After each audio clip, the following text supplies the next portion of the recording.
From KUNC and the NPR network, this is In The NoCo. I'm Erin O'Toole.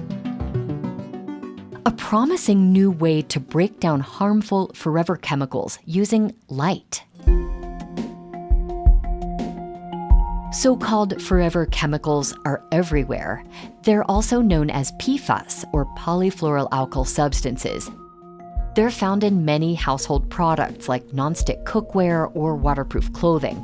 They have also found their way into things like our drinking water, our food, and our bodies. PFAS are referred to as forever chemicals because they were designed and manufactured to never break down.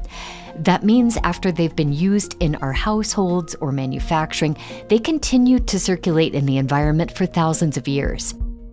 Studies have linked exposure to PFAS to things like decreased fertility, cancer, and a higher risk of obesity. But researchers at Colorado State University and the University of Colorado Boulder say they've found a way to break down these forever chemicals using light. The process is similar to photosynthesis, which is the way plants make energy from sunlight. We need to be able to produce these chemicals in a way that doesn't compromise our future generations. That's Professor Garrett Miyake of CSU, the lead researcher on the study. He joined me to explain these results.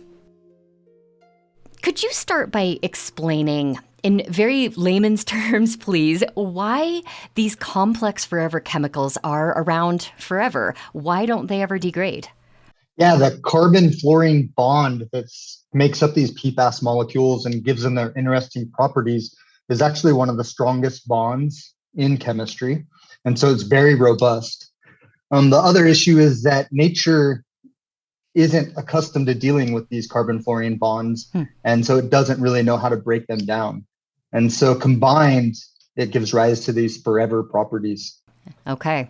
And of course, that's made them pretty ubiquitous right now. Why did they become so popular in manufacturing? Yeah, they have a lot of interesting properties that make them useful in a variety of applications. For example, in Teflon non-stick coated pans, they're coated with polyfluorinated polymers. And so the robustness of the carbon-fluorine bond allows them to be heated to these high temperatures, but because they're also resistant to water, food doesn't stick to them. And it's also pretty common in waterproof clothing or carpets and things like that. Well, we have a few ways of breaking down PFAS now. Incineration, something called ball milling, which breaks them down into tiny particles, bioremediation, which relies on microorganisms. Why are these processes less than ideal? Yeah, a lot of the known ways to break down PFAS molecules are very energy intensive and require pretty harsh conditions. And so that's where our work really made an advance, is trying to figure out how to break these really robust molecules at ambient room temperatures using the energy from visible light. Yeah, I'm really curious to know more about your research. In this study, you combined LED light with a chemical solution to break down and degrade the PFAS. This is a process called photocatalysis. And you've described it as a process similar to what plants do with photosynthesis. How is this process so much more effective than ways we already have of breaking down PFAS? Yeah, so I'm really inspired by nature and photosynthesis, and it inspires almost every aspect of my research group. Nature's had many, many more years of perfecting their chemistry than humans have. That's a good point.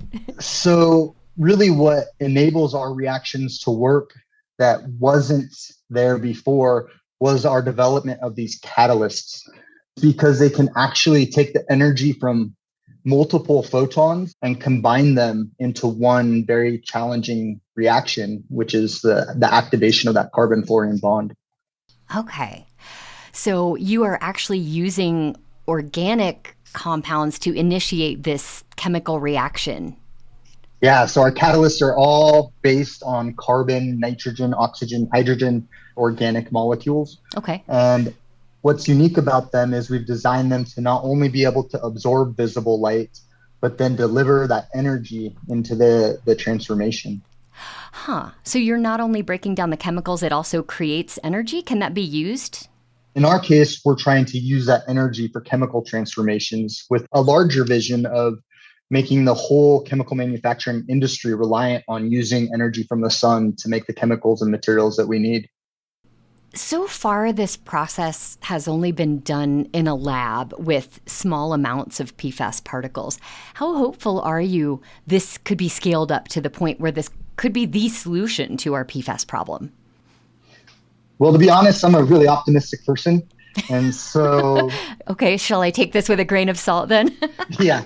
And so I believe that any challenge can be accomplished with chemistry, and that chemistry is critical and capable of solving any problem the world might have. And so I'm very confident that with enough effort and resources and focus, that we would be able to make this a go-to solution to have real world impacts. But that being said, our current technology is not a drop-in solution right now. There's a lot of effort that has to go into converting a fundamental chemistry breakthrough to a real world application. Well, I know you're optimistic, but some critics of forever chemicals say the answer is to just stop using them in manufacturing rather than inventing smart ways to clean them up. Do you worry that your solution might empower manufacturers to keep using potentially harmful substances in their products? I hope not. I hope that our world's shifting always towards making a more sustainable planet and really minimizing and avoiding using chemicals that we know are bad for us and our earth. But on the other hand, there are some industries that I don't know if we can get away from generating PFAS molecules, such as in the semiconductor industry. Our world's heavily reliant on computers, and I don't think we're going to be able to get away from those anytime soon. Nope. And the current way that we make them will produce PFAS molecules. And so having a way to remediate them is important. Additionally, the PFAS molecules are already out there. And so even if we didn't make any more, getting rid of those and dealing with those is also a huge and important problem. Yeah, that's a good point. It's one thing to think about getting rid of all your nonstick pans and not buying any more, but these are used in so many more products that we rely on every day. Yeah, absolutely.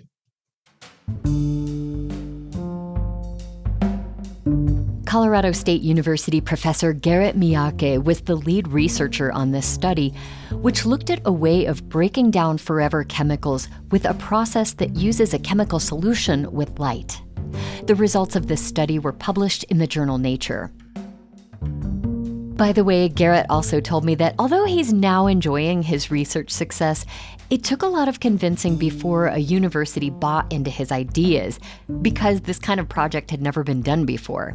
He applied to over 100 institutions before he found a position. We're always interested in listener feedback. If you have a comment about something you've heard on the show recently or something you're curious about, send us an email or a voice memo to noco@kunc.org. That's noco@kunc.org. That's it for us today on In The NoCo. I'm Erin O'Toole. Thanks for listening.